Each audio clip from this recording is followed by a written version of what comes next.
Jio mart wear ಹೌಸ್ನಲ್ಲಿ ಭಾರೀ ಅಗ್ನಿ ಅವಘಡ.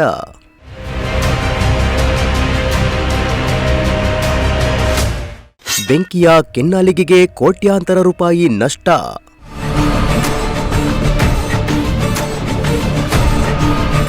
ನೆಲಮಂಗಲ ತಾಲೂಕಿನ ಅಡಕುಮಾರನಹಳ್ಳಿ ಸಮೀಪದ ಆಂಜನೇಯ ದೇವಸ್ಥಾನ ಬಳಿ ಇರುವ ರಿಲಯನ್ಸ್ ಬಾಡಿಗೆಗೆ ನೀಡಿದ್ದ ಜಿಯೋ ಮಾರ್ಟ್ ವೇರ್ ಹೌಸ್ನಲ್ಲಿ ಏಕಾಏಕಿ ಭಾರೀ ಬೆಂಕಿ ಕಾಣಿಸಿಕೊಂಡಿದ್ದು ಧಗಧಗನೆ ಹೊತ್ತಿ ಉರಿದಿರುವ ಘಟನೆ ನಡೆದಿದೆ.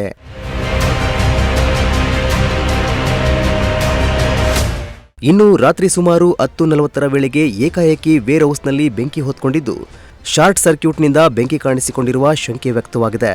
ಇನ್ನು ಕ್ಷಣಕ್ಕೂ ಬೆಂಕಿಯ ಜ್ವಾಲೆ ವ್ಯಾಪಿಸಿದ್ದು ಸಂಪೂರ್ಣ ವೇರ್ ಹೌಸ್ ಸುಟ್ಟು ಭಸ್ಮವಾಗಿದೆ. ಸುಮಾರು 1.5 ಎಕರೆ ವ್ಯಾಪ್ತಿಯಲ್ಲಿ ನಿರ್ಮಾಣಗೊಂಡಿದ್ದ ಈ ಜಿಯೋ ಮಾರ್ಟ್ ಗೋದಾಮು ಹಾಗೂ ಅದರಲ್ಲಿದ್ದ ವಸ್ತುಗಳು ಸಂಪೂರ್ಣವಾಗಿ ಸುಟ್ಟು ಭಸ್ಮವಾಗಿದ್ದು ಬೆಂಕಿಯ ತೀವ್ರತೆಗೆ ಇಡೀ ಕಟ್ಟಡವೇ ಗುರುತಿಸಲಾಗದ ಮಟ್ಟಿಗೆ ಸುಟ್ಟು ಹೋಗಿದೆ.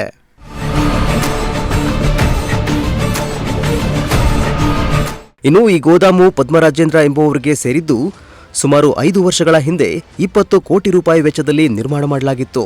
ಇತ್ತೀಚೆಗೆ ಇದನ್ನ ರಿಲಯನ್ಸ್ ಸಂಸ್ಥೆಯು ಜಿಯೋ ಮಾರ್ಟ್ಗೆ ಬಾಡಿಗೆಗೆ ನೀಡಲಾಗಿತ್ತು ಎನ್ನಲಾಗಿದೆ.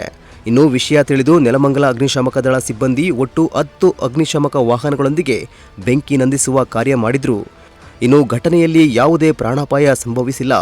ಈ ಸಂಬಂಧ ಮಾದನಾಯಕನಹಳ್ಳಿ ಪೊಲೀಸ್ ಠಾಣಾ ವ್ಯಾಪ್ತಿಯಲ್ಲಿ ಪ್ರಕರಣ ದಾಖಲಾಗಿದ್ದು ಹೆಚ್ಚಿನ ತನಿಖೆ ಮುಂದುವರೆದಿದೆ.